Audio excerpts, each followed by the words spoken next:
জনগণের ভোটাধিকার হরণ করার ফলে ইলেকশনের পরবর্তী যে কার্যক্রম অত্যন্ত ভীতিকর থাকার কারণে সর্বাবস্থা আমার ভোট ব্যাপকভাবে জালিয়াতির মাধ্যমে নিয়ে যাওয়ার ফলে আমার আর ইলেকশন করার কোনো পরিবেশ না থাকার কারণে আমি এবং আমার কর্মীদের জীবনের নিরাপত্তা সহ পরিস্থিতি এতই নাজুক যে আমার এই নির্বাচন থেকে সরে দাঁড়ানো ছাড়া আমার আর কোনো বিকল্প নাই। যার কারণে আমি এই 26 তারিখের এই ইলেকশন থেকে আমি এই ভোট বর্জন করলাম।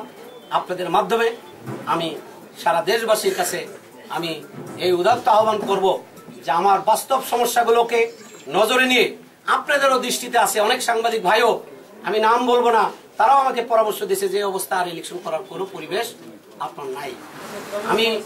আমি 100% বিশ্বাস করি আপনার জাতির বিবেক, আমার নির্বাচনী যে আমার জনসমর্থন সেটাও আপনাদের পরিষ্কার আছে। সবকিছু মিলিয়ে আমার অনিচ্ছাকৃতভাবে হলেও আমার এই ভোট বর্জন করতে হচ্ছে।